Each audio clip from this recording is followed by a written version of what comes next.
Hi, everybody. Happy Wednesday webinar. My name is Anne with XLILT, and I'm here with my colleague, Dr. Dan Grahn. And today he will be presenting generative AI for executives, where he will cut through the hype and give you some real talk on GenAI. Sound about right? Yep. Awesome. All right, we will start here just in a few minutes. Just wanted to go ahead and welcome you guys. On behalf of Excel Instructor-Led Training, we are together Accelebrate, ExitCertified, and WebAge Solutions. And among the three of us, we have more than 60 years combined IT experience. And we're here for every moment of your life cycle of employee technical training. We do have some nuances. Accelebrate specializes in customized courses for teams. ExitCertified looks at vendor authorized certification courses, and WebAge mostly does upskilling programs for entire organizations, but also some public training. And it doesn't really matter who you get in touch with, Accelebrate, ExitCertified, or WebAge Solutions will get you to the right person and get you the training you need, whether it's public for individuals, private customized, or even on-demand self-paced learning. And we do teach a lot of different topics and courses. And of course, we do generative AI, ML, data science, Python, data visualization, but also cloud, Microsoft, and a lot more. And because you're kind enough to join us on this webinar, and we really appreciate it, we'll be giving you all 25% off all courses. And this is just for webinar attendees, and you'll be getting something after this presentation. And I will also put this in the chat, but this is being recorded, so you'll be able to have access to this session whenever you want. All right, and with that, let's meet our presenter, Dr. Dan Grahn. Dan has been working with tech since 2006, and he's a seasoned AI researcher, cybersecurity expert, and thankfully an instructor because he teaches with XLILT. He's spent over a decade working with the Department of Defense and the U.S. intelligence community to deploy cutting-edge AI intelligence applications, and his current research focuses on AI and cybersecurity, which is super important these days, very topical. So Dan doesn't just teach this stuff, he's living it, he's breathing it, and he's won multiple awards for his publications on AI and responsible AI. And this is all great, but what I think really makes him stand out is he not only does he know this stuff, he's an excellent communicator. And if you're not really sure where to start with AI or ML for your organization, he's really good at pinpointing what you need and then guiding you to a curriculum. And he is a sought-after trainer, speaker, panelist. He develops and teaches a lot of our courses, including ethical and responsible AI, which he is very involved in. So I really couldn't think of a more perfect person to present. Thank you so much for doing this. All right, so let me see. Without further ado, let me pass it on over, and we'll let Dr. Grahn dazzle you with AI.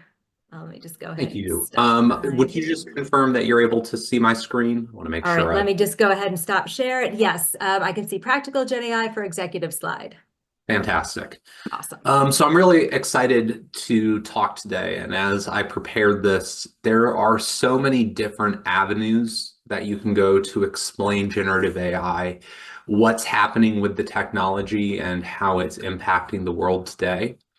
But one of the things that I fundamentally believe is that knowledge is the antidote to fear and uncertainty, and that if we take the time to look a little bit deeper at how some of this technology works, then it will give us practical skills to be able to think through the different applications, ethics, implications of the technology, not just in a kind of rote, do we check this checklist to make sure that we're applying something ethically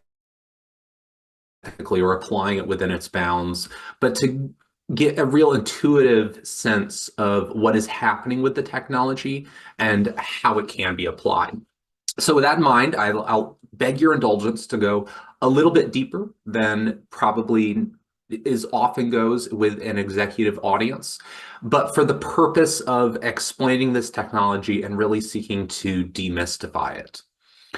So I'll begin with the question, what is intelligence? And intelligence comes from this Latin word, intellectus, which comes from the Proto-Latin word intellego, which means to select between. And I love this definition because it implies that the core of intelligence is simply selecting between options. And I think that this is a good definition. Intellect today is often conflated with understanding. But if we boil it down to it, let's think about intelligence and AI as a selecting between options. So I demonstrate intelligence when I select which route to drive to go to the store, or I select which of the 50 brands of toothpaste to buy, or when I select what to watch on Netflix tonight. Now, if this is intelligence, then artificial intelligence is just going to be intelligence that is demonstrated by machines, or not a intelligence which is inherent in the world around us. Now, AI works by learning from data. So in other words, there's a big set of information that is out there and is available. And we have algorithms that build up some representation of the patterns that are in the data so that it can use those patterns to make selections. There's a couple of different ways that AI can be trained. It can be trained in a supervised manner, which means that there are examples that the AI is learning from. These examples would be something like 2 plus 2 equals 4, 2 plus 3 equals 5, 2 plus 6 equals 8, where there's an input of the 2 plus and an output of that number. There's also something called unsupervised learning, where there isn't that input and output, there's just data, and the model is able to learn the patterns in that. A great example, recommendation engines, saying, here's what you might want to watch, here's what you might want to buy, simply based upon the patterns that are already there. And then reinforcement learning. You could think of this as an autonomous vehicle, and it's just when the AI is learning in an environment, and the actions that it takes don't necessarily have an immediate right or wrong impact, but over time, there are better actions and worse actions. So on the right in this animation is something called linear regression. It's one of the simplest examples of AI, and it simply fits a line to a cluster of points. At this point, AI has gotten so advanced, we don't even really think of linear regression as AI, but it does fit under that category of supervised learning. So what can AI do? It can do things like assign input into classes. So spam, there was a Charlie XCX post, Kamala is brat, and suddenly everyone needed to know what the word brat meant in this context. Well, the embedding of the word brat there would already have captured that usage. That's not in the dictionary. You can't go look it up easily.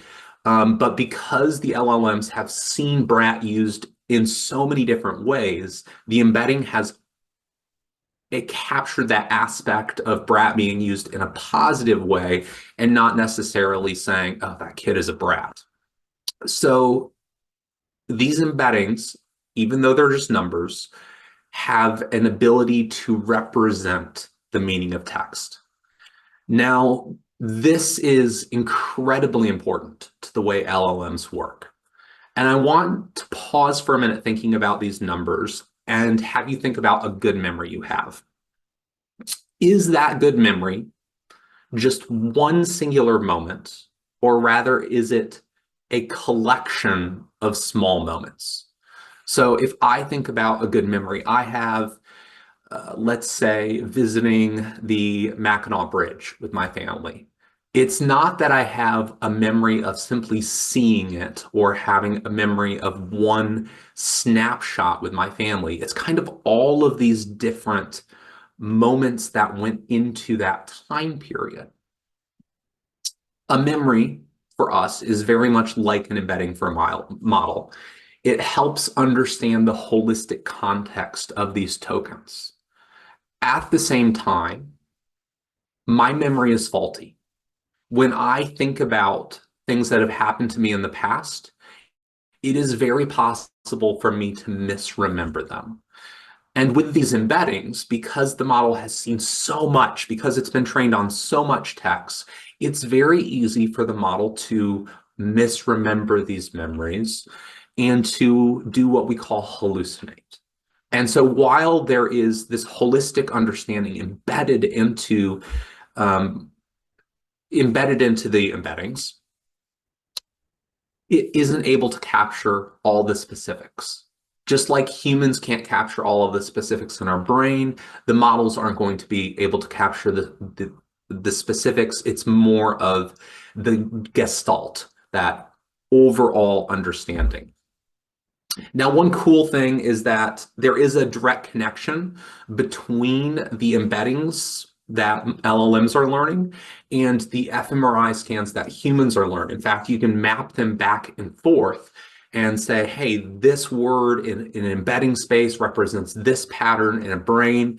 And what that goes to say is that something more fundamental is happening. So there's a hype going around that GenAI is currently sentient or conscious. I don't think it's there yet. It is possible that it gets there one day, and that's a whole conversation. But what it is a complex algorithm working on these embeddings. That said, GenAI is not just fancy math. Something is happening with these learned structures that is revealing something fundamental about our reality. If our brains are learning and embedding in the chemicals and the pathways that is similar to what the LLMs are learning in these embeddings, even though we are two entirely separate organisms, then we are converging on something which is more fundamental than simply the pattern of the brain. It might be a mathematical representation of our reality. And how cool is that? So we have embeddings. We've taken in our text.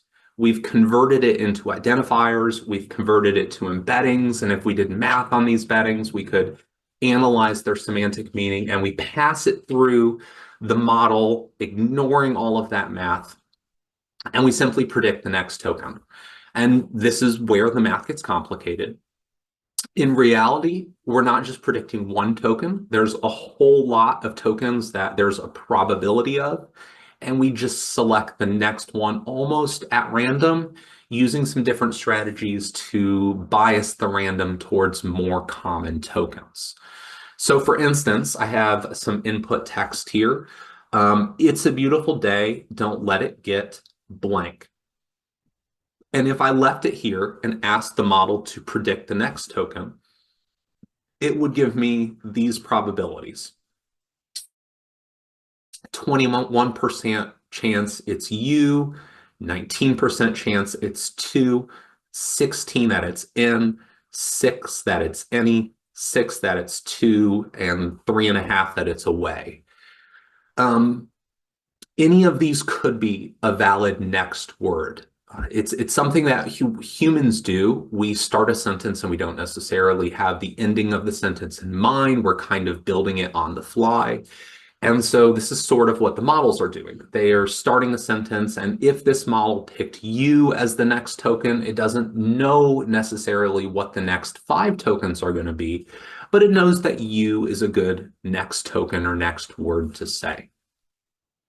And once we have this, we can keep predicting tokens. We can let it say away and continue the next word and the next word and the next word. And as it builds up these words, as it builds up these tokens, that is how we get the output of an LLM, of ChatGPT. So that is this process. We're going from the input to the tokenization to the embedding to the prediction and back. And the core thing that I want you to understand here is that this is mathematics. It is not magic. It is not indistinguishable from magic. It is a very real process by which we are learning patterns in data and then reproducing those patterns in ways that are similar to our brain in some ways and in ways that are dissimilar in others. So if I look at what the full GenAI architecture looks like, the model is actually a small component of it. In this diagram, we have the model all the way over here on the right, and it's just a little bit of a component. So if I'm going to go online and I'm going to interact with ChatGPT or Gemini, I'm not putting my text directly into the model. What's happening is a whole bunch of steps before it and after it, which enable it to be better than just the model on its own. So there are some caches in here which just help to make sure they're not overusing the GPUs or overusing the system resources. But as myself, as a user, enters text, there's going to be a period for enhancement where there's an option to do things like a web search or look through documents and to provide those along with my request to the model in something called retrieval augmented generation. You can think of that as a test with open notes. It's not just that I'm able to answer a user's question, the model's able to answer a user's question, but it's able to see some results from the internet or from a document alongside answering that question. And if you think about the embeddings alone might not contain enough information to answer every question out there. Like, what is the population of Algeria in the year 1986? But if I'm able to look that up on the internet, look up maybe, ask that question and find a database that includes populations for Algeria, and I can give it to the LLM alongside the question, then the LLM can select that number and give it to the user much more reliably than if it was just relying upon those embeddings, those memories of the things that it has learned in the past.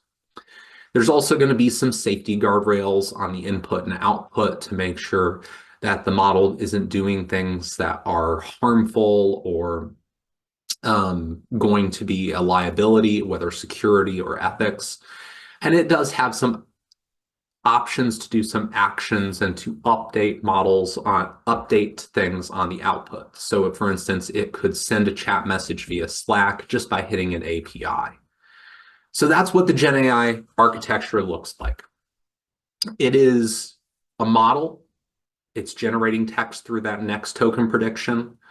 But then in totality, it's something beyond that. It is including the enhancement. It's including the context around it. It's building in the safety and the guardrails. And if this is beginning to look a lot more like a complicated software architecture, that's because it is. There's a big hype that GenAI is this easy button to add new features, to simply say, we'll throw AI at it and it will solve all the problems. And while AI can do some really cool, amazing things, it does take some skill and training to be able to implement successfully, because it is very much a new way of thinking about software and a new way of doing development. Now, speaking of implementing AI, there is a specific AI team.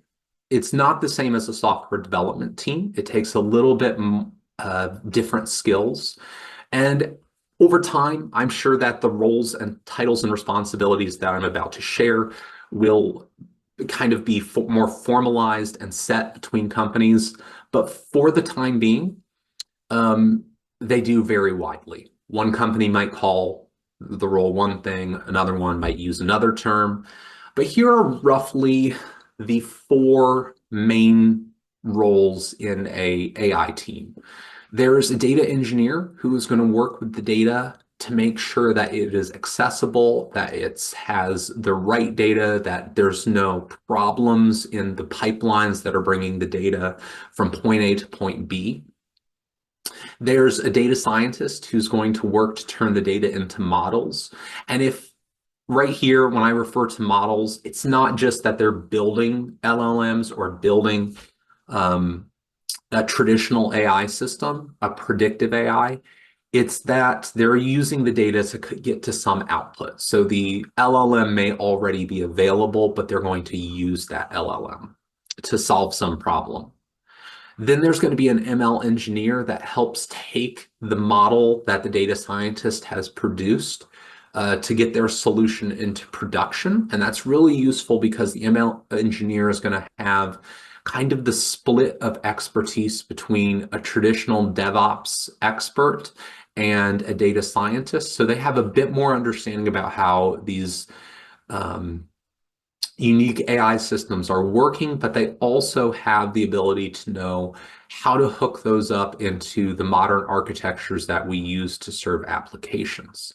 And lastly, to keep everyone in the executive and director role happy, there's a project manager who is going to smooth that coordination, ensure there's a timely delivery. I do think that's very core to an AI team because you have such diverse people working on it. Now, how do we look at AI teams versus a traditional software team? So while a software team is going to be looking at specific functionalities, an AI team is likely going to be focused more on building intelligent models or building intelligent systems. So if a software team might say, implement an API to get access to a support ticket that someone logged, the AI team might be building a chatbot to share the status of the issues with that user and maybe to provide updates and context to it. Now, certainly the AI team can develop specific features that are using AI, but that is not necessarily their focus. In terms of skills, the software team is going to have software skills. While the AI team is going to have more of an understanding of AI, certainly statistics and algorithms, because these are at the core of what's happening.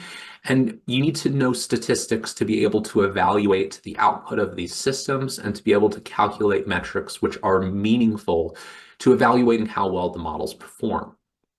In terms of development, we have done software development for a long time now. I have a Fortran book on my shelf back there that was published in 1964, and I have actually used that as a reference. It still works. I won't tell you where. I had to look up Fortran and use a book from 1964, but I did. On the other hand, we've only been doing kind of AI in production for a few decades, maybe, let's say two, and really in earnest over the past couple of years. And so the development process is much more iterative, it's much more experimental, and it is going to be grounded in the data and results. So it's not necessarily that we're just hitting a requirement. The AI team is going to say, we need to get to this level of accuracy or this level of performance in order to consider the results a success. And when I say it's iterative, I mean that you're going to start with a baseline functionality, and that baseline functionality might not be great. It might be accurate only 60% of the time. But from there, you can build and eventually have a model which is accurate 70% of the time, or a system which works 80% of the time, 99 eventually, hopefully. And so that's what I mean by iterative. The deliverables are going to be different because your AI team is going to be delivering the algorithms and insights, where software is going to be more about the applications. And the challenges around the AI team are going to be much more around the data quality, the bias of the model, very complex deployment, and especially if you are in a highly regulated environment, or if you're working with high-risk models in the EU and subject to the EU AI Act, you're going to need to provide some explainability of these models. And you know what? Let me go ahead and pull up a Google page, and I'm going to just kind of What is the EU AI Act? I'm going to ask a question here, and we can see that there is a Google Search Labs. You've probably seen this before. This is generative AI. If I look here, I can see show more. I can see generative AI is experimental. It's going to tell me that generative AI is being used. If I click up to learn more, I can learn more about how AI is being used in this. If I click here, it's not pulling up right now, but typically that hamburger is going to show me. Oh, yeah, it's going to say I can give feedback. There's a source here. These results are not personalized. So one of the challenges of deploying AI is not just that explainability, but making sure that your users know how AI is being used and to be transparent about its usage.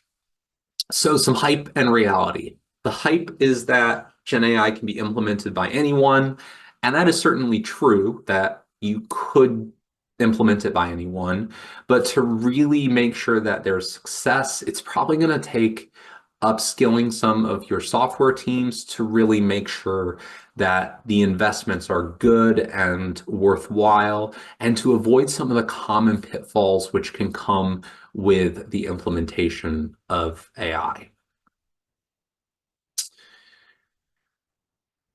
I want to talk briefly about the challenges of AI project management. I think there's a lot of difference between AI project management and software project management, and it really does require a different way of thinking.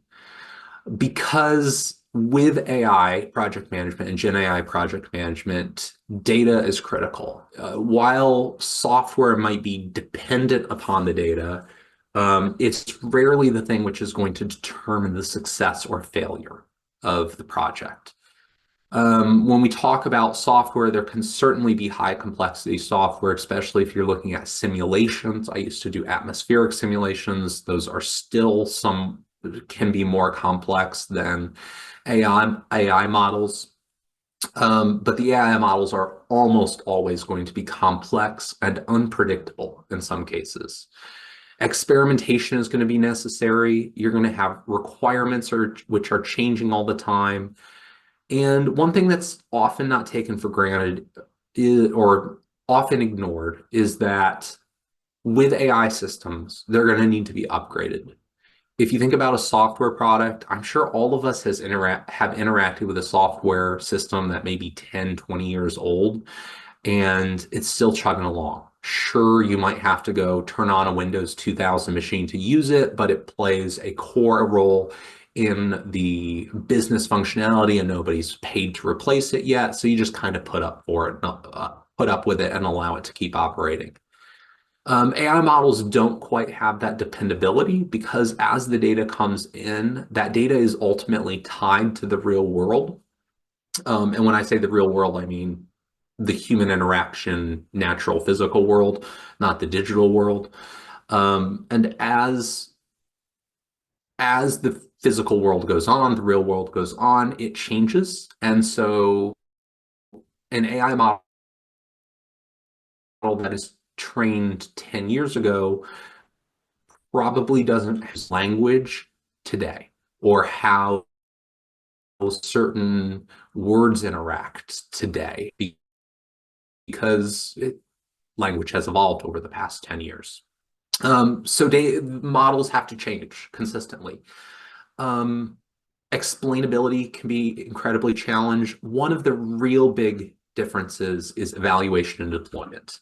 To be able to say, is my Gen AI working, and to use the appropriate metrics to measure that, to make sure that you're not just measuring accuracy, but making sure that when there are failures, those failures aren't significant enough to have a major impact. That sort of evaluation is not always, it's not running unit tests. It's not a regression testing. It's a complicated process of really making sure these models are going to work for the business purpose. One of the things that I love to do in the evaluation of models is to use a cost effectiveness ratio. So this is drawn from healthcare, which you just say, hey, here's our, you know, our support system that's just using the support from a human interaction for tech support. And this is what it costs. This is what its value is. And then if we replace those humans with an AI system, what is going to be the cost difference? How much cheaper is it? And what's the value difference? So what's the difference in cost and benefit? And what's that trade-off? And being able to say, hey, it's might be more expensive to use the humans, but we can't afford the risk of the decrease in quality that comes with the AI system right now. That's the kind of evaluation that you really have to do to understand it. Now, one of the hype, GenAI is just like an API, so it's just a software project. In reality, generative AI is experimental and requires time for research. I like to say that AI is both research and development because you are going to need some time to just explore, to experiment, to do hypothesis testing. And if you don't build that time into the project and allow for it to work, if you just kind of assume this is software development, then you're really setting up the team for failure. There's just different approaches to managing research projects than there are development projects. And when they are coinciding and have to live together, it takes a lot of knowledge and a lot of careful balancing to make sure that you don't put too much emphasis on one or the other.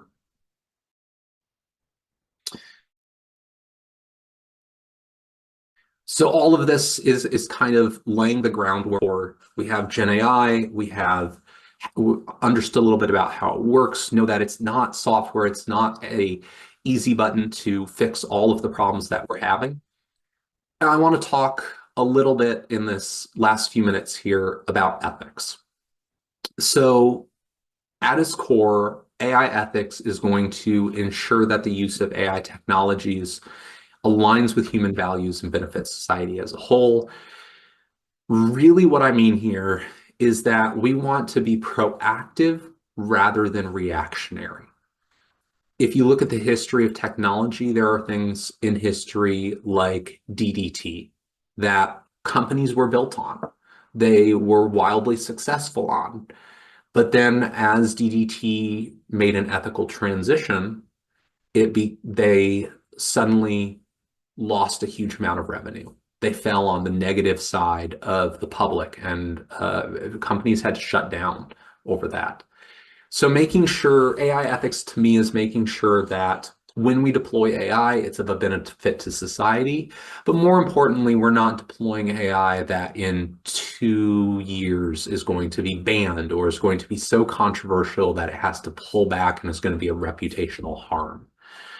So the hype here is that AI ethics is just going to make sure that we don't have some doomsday scenario and all the humans die at the hands of Skynet.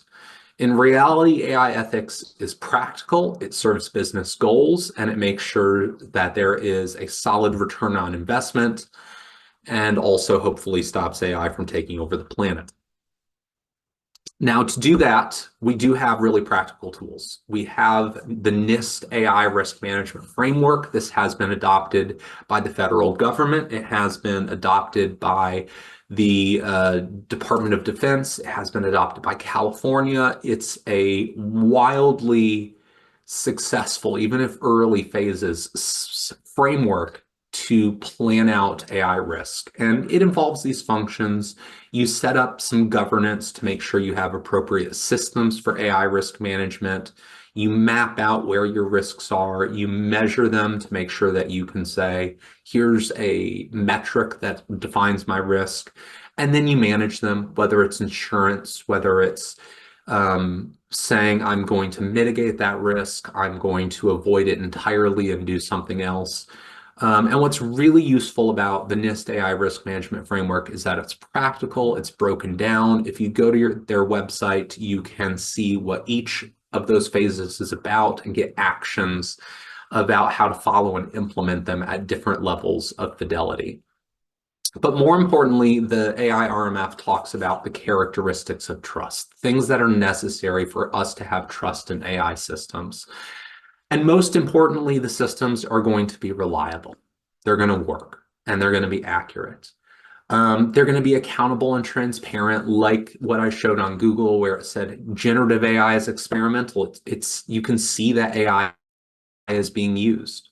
You don't want your AI to do things that are unsafe, whether it's to actively harm people or to break systems, kind of go rogue and use so much of your GPU that it catches fire. You want to make sure that the AI is secure, that it's not accessible to malicious users, that if there's an attack on it, that it's going to be resilient. You want to make sure that it's not leaking people's private information. And you want to make sure that any of the biases in the model are carefully managed so that you're not outputting discriminatory results based upon protected characteristics. All of these things are kind of characteristics of trust that aren't just true about AI, but are kind of true about companies in general and humans in general. You want your humans to be accurate, you want them to be transparent, you want them to be safe, you want them to keep things private. And so sometimes I think of what does it take for me to trust a human? It's kind of the same thing that it's going to take for me to trust an AI system. Now, when it comes to generative AI, there are a unique set of risks, and the NIST AI risk management framework does provide a good list of those. There's the risk of making chemical, biological, radiological, and nuclear information more accessible. Hopefully doesn't apply to many of us, and especially if we're using LLMs through APIs, then it's a much lower risk. Hallucination is a big one, what's called confabulation here. So this is just a confident assertion of truth when you have nothing to ground it on. Now, don't get me wrong. Humans are perfectly capable of hallucinating and just saying, this is what's accurate with absolutely no basis in reality. But models do it too, and we need to make sure that we're not simply reliant on that. There's a risk of generating text that makes violent recommendations. A lot of these LLMs have at times recommended self-harm to users. Absolutely a problem. Making sure that data is safe. And if you have environmental goals as a business, consider how you're rolling out generative AI in a way that's environmentally friendly. It could be something as simple as, you know what, this particular region in our cloud services, we know has 100% renewable energy. So we're going to do all our Gen AI processing in this region or in this set of regions that's renewable energy. But having some way of thinking through the environmental aspects of it, incredibly useful. Information integrity is one that we think of in terms of misinformation and disinformation. Information security is like my all-time favorite. It's making sure that we don't make hacking too easy for people with generative AI. Intellectual property is a huge one, and I would say at most of our levels, we're not going to have to worry about the kind of lawsuits that are coming out between OpenAI and the New York Times or something because they use the content. Really, the big concern is that right now, anything that's generated by AI does not have a copyright. It is uncopyrightable. So there is concerns that you might be reproducing intellectual property, and that the output of the LLMs isn't intellectual property. You always want to make sure that there is nothing obscene about the generative AI uses. There's huge issues with both CSAM and NCII going around with GenAI now. And then, as always, bias. And as you integrate GenAI into your supply chain, making sure that it's transparent and it's not introducing risks that you are not aware of. I think this covers most of the Gen AI risks, which are unique to Gen AI, and I could go into a lot more specifics, but it is kind of such a broad category that it really depends on your application, which ones are applicable and which ones are not. So one of the hypes you're going to see around Gen AI risks is that it takes an advanced degree in ethics to understand it, that you have to know all these things to make sure that you're not um, engaging in some form of bias and making sure that you're not producing harmful material. But in reality, we have tools that are helping us take steps towards effective AI ethics. And tools and training, that's really all you need to make sure that you are doing well at the AI ethics today. So I have one more hype and reality. The hype is that generative AI will revolutionize everything. I don't think that's necessarily wrong. Um, but I'll say the reality is that AI, not necessarily generative AI, but all of artificial intelligence is already revolutionizing everything. And it has been since at least the early 2000s. And the transformation that we see in the world around us with the Google Homes, with Siri, with ChatGPT, with the self-driving cars that are coming and are already here, all of these things are going to revolutionize the world, but it's not going to happen overnight. Just like electricity didn't get rolled out to every city and every home right away, just like indoor plumbing still isn't available to everyone in the world, and just like uh, any example in technology, we don't see these things rolled out overnight. It does take time, but we do see these technologies as revolutionary. So I would say if you feel behind as a business leader, if you're saying, oh, shoot, like our company is doing nothing with generative AI, we don't have a generative AI team, we don't know anything about responsible AI, that's okay.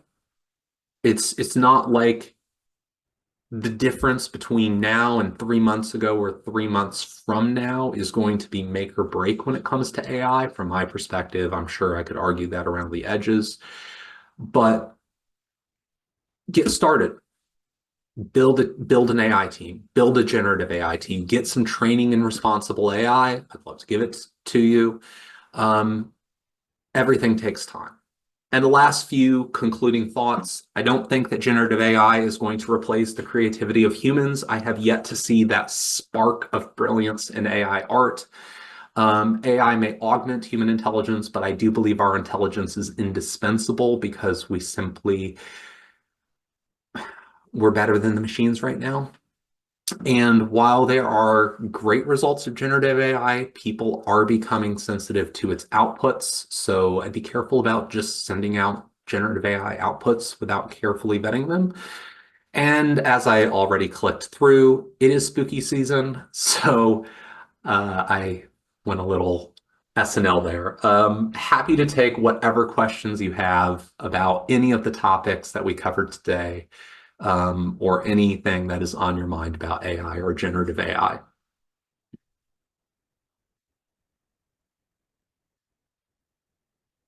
And feel free to either throw that in the chat. I don't know if you're able to unmute yourself, but I am watching chat. Yep, I'm watching the chat too, Dan, and yeah, just go ahead, throw them in there. But maybe in the meantime, while we're getting some questions, I can show some of our Mhm. courses, especially the ones that you talked about. So if you, oh, I think maybe just one came in. Top Does bullet. not, Okay. does not, Justin. Sorry, that was a typo on my part. Oh, gotcha. Okay. So Dan, would it be all right if I took Yeah, over the screen, absolutely. shared right quick? Okay, thank you. Um, 1 second. I feel a little strange, like being a disembodied voice here. There we go. Okay. Let's see. Yeah. Okay. So I'm hoping that you can see my screen for AI and generative AI training. Can you see that, Dan? Yep. Okay, awesome. So just wanted to show you, just as Dan was talking about the different AI roles for developers, DevOps, data scientists, managers, end users. So, if you've got an organization that needs total upskilling, we can take every part, or, if you just have a team here and there, that's fine. Getting them to the right place. And I'm just going to go down here to end users. We've got an introduction to generative AI course that is coming up. I'm going to just go ahead and view details. So this is available for private customized training, but we also have a public date here, October 14th. This is guaranteed to run. So if you just have one or two people to train, you might want to go with this public class. And a lot of the courses have public dates associated with them too. So let me just go back and see any questions that, oops. Let me just stop my share for a moment. Let's see. Okay, so we do have a couple questions in here. We have a couple questions. I'll start with that one on pricing, and I'm going to pull up the pricing for OpenAI here. And the reason why I want to do that is to kind of emphasize the difference in pricing that we've seen over time here. If I look at, I apologize for scrolling down. I was trying to find 3.5, but it looks like they've reorganized this recently. The input tokens for GPT 3.5 cost $3 per 1 million input tokens and $6 per 1 million output tokens. GPT 4 here is $250 for input and that's the batch, and $10 for output. So in some regards, it is slightly more on the output side. On the input, it is cheaper. That said, 1 million tokens is about the length of War and Peace. So if you are interested in getting started, you don't have to start with the top models. You can easily start with something like GPT-4o Mini, which is much cheaper, and experiment around with that. I think the primary expense is going to be the time of your individuals. And to kind of get started, since I don't know the pricing of the time of your individuals, I would take some of your top people who are able to adapt quickly to different technologies, maybe get them some training, just have to sell what we do, but also find a use case which seems attainable in your company and have them try that out. Just do something small scale and useful. Even if it doesn't get rolled out, that will start to develop the process and that institutional memory, and you'll be able to kind of feel out what are the pitfalls, what are the things that you can do. And I would say if you scope that well enough and keep it small enough, you might be looking at a 4-week to 3-month effort to just kind of get started. But kind of the mythical man month, I wouldn't go too big too soon. I would scale it to make sure that you're scaling well. I know that was kind of a non-answer on pricing, so I'll just say budget $1,000. So a question here, I'm assuming most use of GenAI will be via services provided by major players, i.e. Google, OpenAI, etc. What will factor into a decision to self-host? There are models which are open weights. The big ones are Llama, which is put out by Meta. And unless you are like TikTok, you can use it fine, or the DoD. You can't use it for military purposes. Another one is Microsoft's V3, which is an incredibly small model. It's only 7 billion parameters. I would say if you have a bunch of GPUs available, if you have a good team that knows how to set up those GPUs to run models. And especially if you have a unique regulatory requirement to say keep data inside of certain networks, then it might be appropriate to self-host.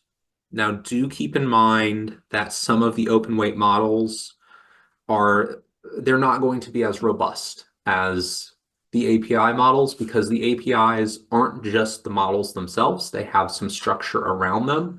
And so it can be it my preference is towards APIs first, and then I would fall back to self-hosted if there are particular reasons to. At this point, I think it's probably most cost effective for the APIs for most companies. How would I rate ChatGPT versus Claude versus Gemini? I don't know. I'd use Gemini, one of those things. It's preference. Log into something else and just do a whole separate thing doesn't really appeal to me. I hear really good things about Claude though. I'd say go with what you're comfortable with. And one of the things that I do like as an option, I believe both ChatGPT and Gemini have this now, is the ability to create your custom system prompts and to provide input to say, hey, this is how I want you to interact with me. Do we have AI tools that measure ethics and responsibility? So yes, there is the Microsoft Responsible AI Toolbox. This is one of these tools that I will pull up here. It is right here is kind of an example of it. This is a way to go through your model and kind of find out where there could be biases in it. This is one example. I took a class through this recently, and we took real world data from the CDC, developed a model to predict the likelihood of diabetes, and then ran it through this. And without me doing anything to artificially bias the data, all the models that the students produced were, if you were over a certain age, it was like, yeah, you have diabetes. And if you were under a certain age, it was like, no, you don't have diabetes, just absolutely not. And so there was this bias based on age built into the data. That was really, really fascinating to see. So we have tools like that. There are lots of specific metrics and specific benchmarks that you can do to test the ethics. It really comes down to your use cases and what you want to allow, and putting guardrails around it to say, hey, if there's a particular word, let's say you are Pepsi, and you don't want your model to ever say Coca-Cola. You put a guardrail around there to just say, if it gives this output, say, I'm sorry, I can't help with that instead.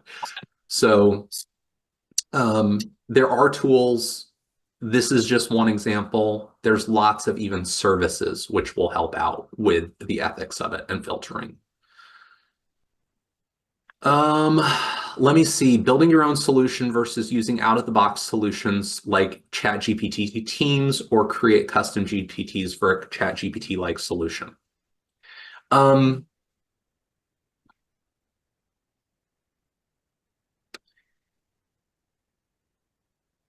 It depends. It depends on the size of your company. It depends on what sort of budget you're able to allocate towards it. I would say if you choose to use a SaaS solution, then I would make sure that you run that through a team first, a smaller team, because there are, not ChatGPT, but there are GenAI companies out there that are a little bit more hype than I know that we would like to admit sometimes, that, just kind of riding the bubble. So make sure that the tool works. But there can be so much time and effort which goes into development that unless there's a specific feature that you really want that is not being met by a out of the box solution, the out of the box is probably going to work pretty well. Um, there's a reason why everybody uses GitHub or GitLab. There's a reason why lots of people use Jira. It's because they work pretty well. And that said, there are going to be times when you do need to do GenAI yourself, and those are typically going to be around specific use cases. Something like, hey, we get emails coming in from 10 different vendors, and they all have their own way of writing, and we just need a way to rank the priority of them. And the Gen AI may be able to rank the priority really well, but that's something that is a particular use case, and you're probably going to have to write some code or at least some prompting around that. Um, okay, so any examples of low-hanging fruit to tackle first? I am sure that your company has people in it who just have entire lists of things that they want to automate. And those automations, some of them are just rule-based, but some of them can be Gen AI. And this might be something like if you are in customer service, not, yeah, if you had an out of the box chatbot, that is probably low hanging fruit. Another one might be an internal chatbot, which you were able to query, say, your SharePoint about. Hook it up, try it out, run it there. Another one, and I'm trying to make it generic now. There's lots particular to industries. Um, Another one may be a bot that was able to answer questions about specific projects inside of Slack or something. That just you typed, hey, at GenAI, what's up with project, I don't know, so this security project, and it would just be able to go retrieve something and give you a summary. Things like that where you're working with your data and especially internal because you have a lower risk level right there when it's internal instead of customer facing. I would say those are kind of the low-hanging fruit and discrete automation tasks. Those could be very quick and very, very beneficial. A question from Marcus about how to ensure that companies' data exchanged with GPT Gemini will not be processed or stored out of the country. Yes. So I don't know in particular about the OpenAI API and how doable that is. I do know that Azure's OpenAI allows you to select OpenAI services, which does connect to the OpenAI models, does allow you to select regions and do the processing in those regions. And if you have specific requirements around say FedRAMP levels, you can go to those specific FedRAMP levels for the Azure OpenAI services. So those are, I would go more to the cloud providers than straight to OpenAI. And I think that GCP has an equivalent version, but you would definitely have to check out with GCP. So I would look at their regions, and I would say generally if you're in something like Azure or GCP, it's going to fall under their standard processes there. There's a question about, is there any paid or free tool that allows to access ChatGPT, Gemini, Claude, Llama, or other LLMs on one interface and one payment plan? Yes, there is. And I do not remember the name of it off the top of my head.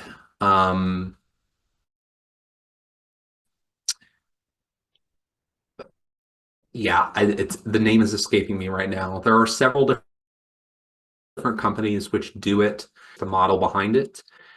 And that said, they're going to add a little overhead. But if you are just evaluating models to determine which one, it's definitely a way to go. Justin asks, are there ethical frameworks to select from? I recently learned of a constitutional model, that's Anthropic's version. In addition, are there ways to not have a model hallucinate or provide vague information when it doesn't know? And how are mistakes removed from a model? Ethical frameworks, yes. There's constitutional models, and a lot of these come down to fine-tuning how you are um, forcing the weights of the model to not produce harmful things. So there's lots of ways to do it, like in that training stage. If you're not training an LLM or not fine-tuning an LLM, a lot of what you're going to do is on the input, output, and prompting. So making sure that you don't put bad inputs into it, bad outputs out of it, and that's sanitization, just like you would for like a chat interface. And you can use an AI model to say, hey, is this safe to send to a customer? That's possible. That's very doable, and it's happens a lot. And then inside the prompt itself, which goes to the model, you can give it instructions like, do not advocate for self-harm. Do not give health advice, things like that. Another common statement is if you do not know, or if the answer is not supported or supportable in the information that you have, do not answer. Things like that. And with that question of AI hallucination, retrieval augmented generation is among the best ways that we have right now. And there are some tweaks to that and advanced methods to kind of get the model to reflect and then double check to make sure that you can verify the output with the input. But it is not 100%. It will still get through, to which I would ask the question, do you assume your humans will have 100% accuracy? Because we don't. So yes, there are ways to get it to not hallucinate, but it's not going to be perfect.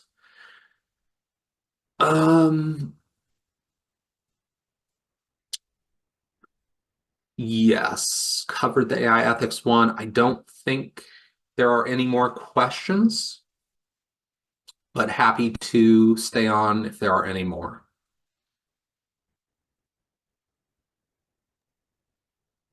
Well, Dan, I really enjoyed that. And I was on the edge of my seat, really. This is one of my favorite webinars, and I don't say that after every webinar. Yeah, and I will, just for those people who are in here, I'm going to drop my email in here. There are not two M's there. Feel free to reach out directly with your AI questions. I'm happy to answer them. I think I have two more questions. So was there anything else you wanted to say, Alex, before I finished up here with the question? I was just going to put in the URL that I showed in the chat, the WebAge solution. So it's in there now, just showing the AI training. There's a map in there, and Dan's a great person to get in touch with to to help point you in the direction or set something up. Training models, can I speak towards the difference between RAG and training models? Yes. So RAG versus training. I'm trying to think of a good example here. So the training is going to update the weights. This is just the kind of the technical answer. When you're training, you're going to update the numbers which make up the models. RAG is not going to update those numbers, those weights. RAG is more like if you didn't study for an open book test and expected to just gain all the answers from the information that was in the open book. When you are training, it is more like this studying and making sure that you are learning the content in the book. And what you'll see is something called fine tuning, or you're not just doing the full training from absolute scratch, but you're taking a good model and then fine tuning it on something like medicine or law or health. And what you'll often see like a fine tuning on that language to do better on health tasks. And even then, you still use RAG on in addition to that to help the reliability even more. So they're not things that are an either or. They can be used together, they can be used separately.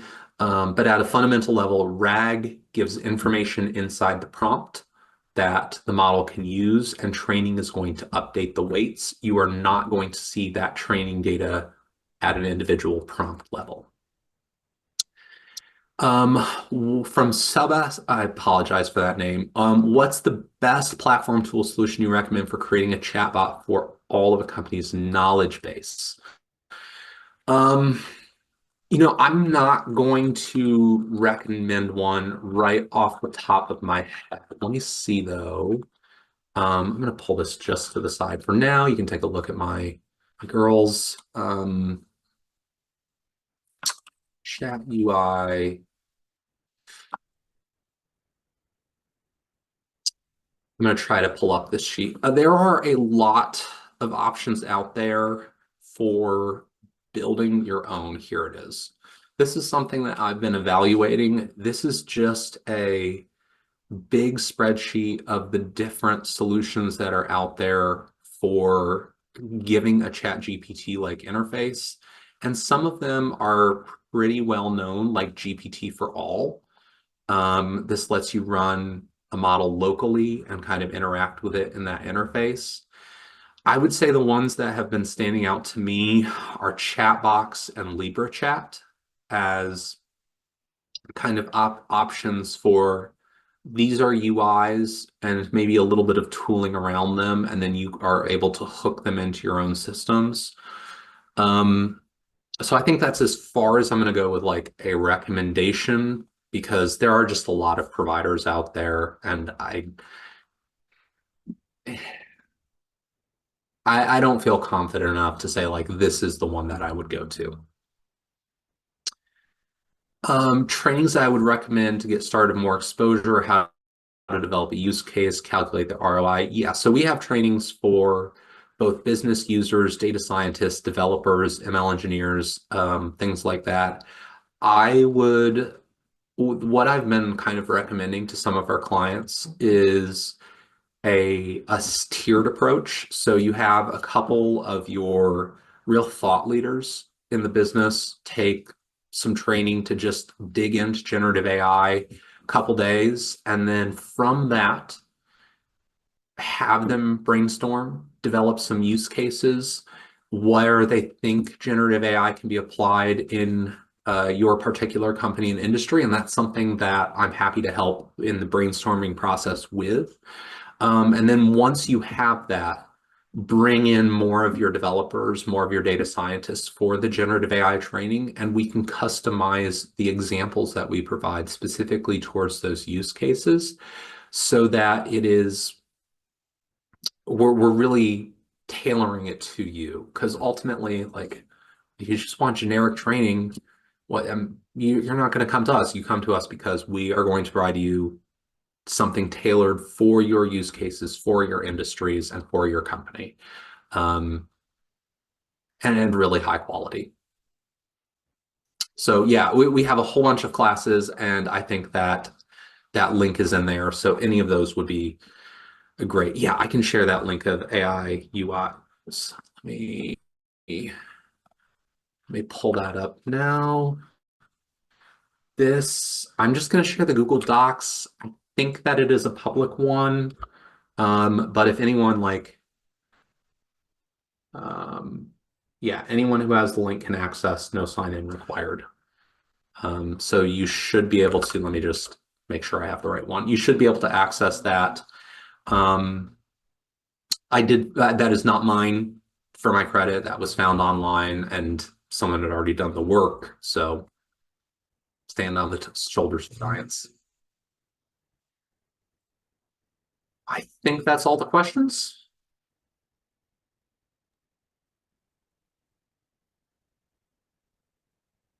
Yeah, Sorry they for the were great questions. Great questions. Some of them I was wondering myself. Perfect. Okay, awesome. And I did get the question a couple of times, just in case you're still wondering. Yes, this session is being recorded, and we'll send you the link to the video as soon as we have everything processed, either today or tomorrow by the latest. Yep. So you feel free to share it around and watch it. Also, for attending this webinar, we're offering 25% off their public or private courses. And as I said before, Dan is a great resource and can help point you in the right direction for an upskilling program, or just, training for your team, and customize it, which was kind of what makes us unique, because as Dan said, we can use your data, your use cases, and, tailor it to exactly what you're looking for. Yeah, it was great. Yeah, thanks for all the nice, kind words for the presentation in the chat. We appreciate it. Thanks, everyone. Oh, I have another one here. Blocking apps like ChatGPT in an enterprise to protect our data. At my last company, I wrote the generative AI policy. We were in the government contracting realm, and I did say that you can't use it for anything business critical because of the risks associated with it. I would say if you are going to block it, provide an alternative, because people are going to use it, people want to use it, and to simply kind of stifle that creativity, I would hate to just outright block it. That would be my find a way to make it accessible and still protect the data. That would be my goal.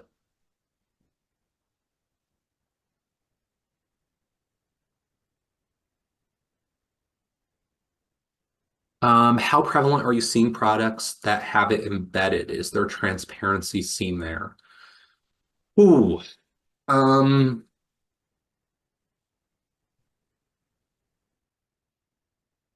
would say it is safe to assume that I would assume a company is using AI now. That is my general assumption. When I'm interacting with chat support, I do not assume that it is a rule-based system. I assume that it is generative AI until it says that I have a human. And if it says that I have a human, then I assume it is a human. I have not yet met a case where I'm like, this doesn't seem like a human.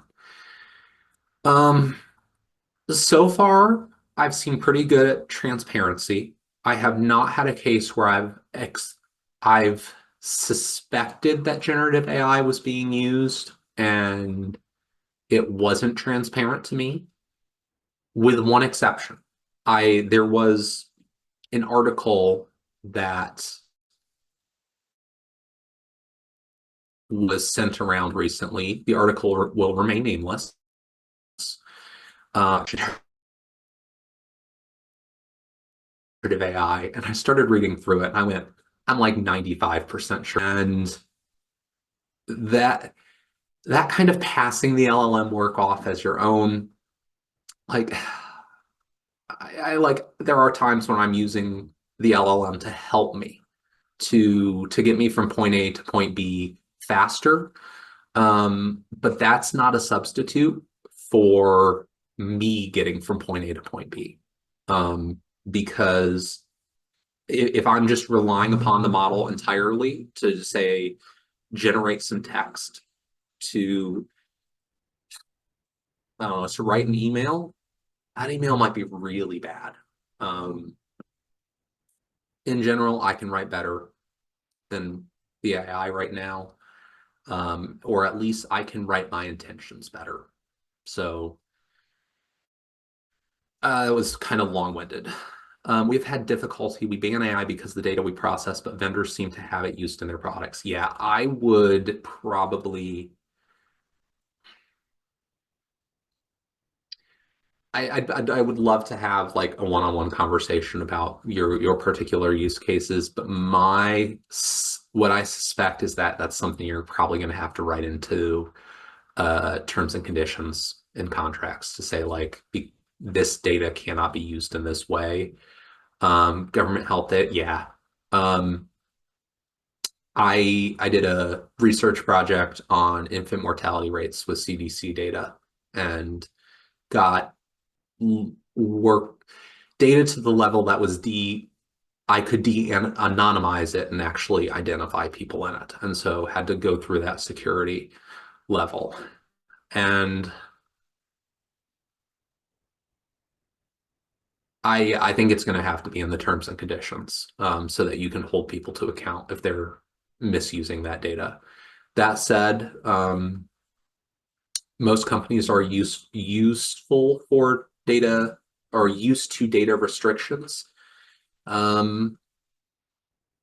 Perhaps you could put some penalties around the misuse. That would be my thoughts, but I am hashtag not a lawyer.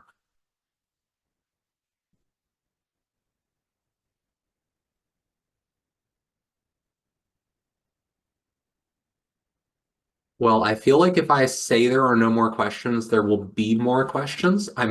I continue to be happy to take them, but no one needs to feel like they have to stay around. No, this has been great. Yeah, I don't think there's anything else coming in. It looks like it. So maybe we'll release everyone out into the world with all this new generative AI cutting through the hype business. So thank you so much. Thank you so Yep. much, Dan. And thank you guys for all 28 of you who hung on till the bitter end. Thank you all so much. Oh, there's Dave. Hey, Dave, trainer. So happy to see so many people here, some people we know and a lot of new people. Anyway, we hope to see you on the next webinar. We'll be sending that out and we'll be sending out this recording as well. All right. Thank you, everybody. Have a wonderful rest of your Wednesday and we will see you next time. Ciao.